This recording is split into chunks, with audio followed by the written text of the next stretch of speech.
In question 13, we're told that in humans, the water content of the blood is regulated by the hormonal system. We're then given 6 statements about this homeostatic mechanism, and we're asked which of the following occur when the water content of the blood becomes too low. So we have our 6 statements here, and these are potential homeostatic responses to a decrease in blood water content.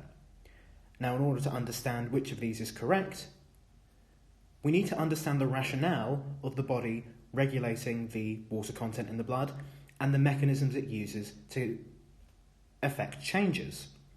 So let's think about what happens when we have a decrease in water content in the blood plasma. Well, that leads to an increase in plasma osmolarity. Now, osmolarity is essentially a fancy term for concentration.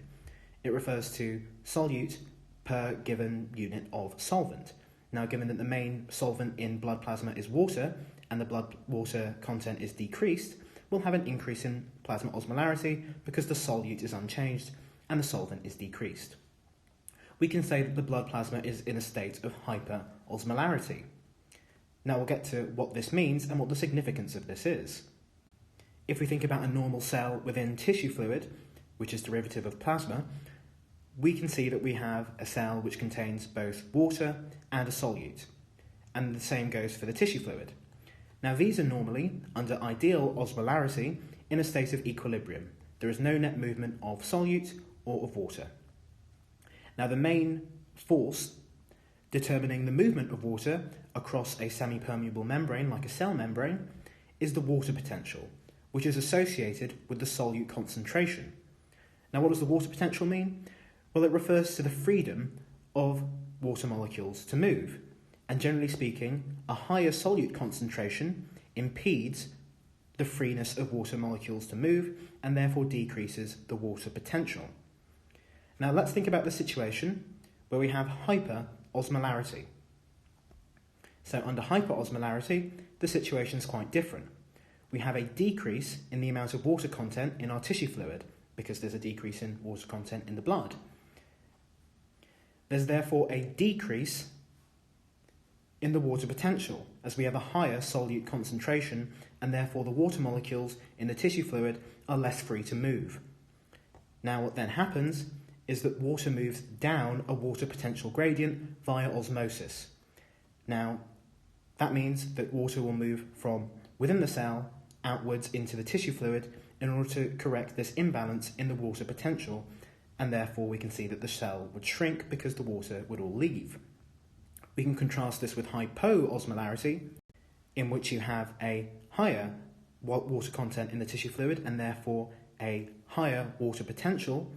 Water will therefore move from an area of high water potential to an area of lower water potential and therefore move into the cell, and therefore the cell would swell.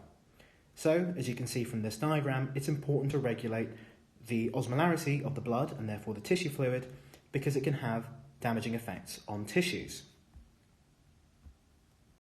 So, returning to our hyperosmolarity situation, we can see that our blood has a higher solute concentration and a lower water content.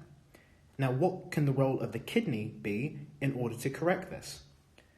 Well, in the kidney, the tubules of the nephron, which are the functional unit of the kidneys, run in parallel to the kidney's blood supply. So, within our tubule, particularly in the cortical collecting duct region of our nephron, we'll have water and we'll have solute, which have not yet been reabsorbed. Much of this will end up in the urine. Now, what ADH does, when there's an increase in ADH secretion from the pituitary gland, is promote the synthesis of aquaporins, which are proteins which span the membrane which divides the blood from the kidney tubules.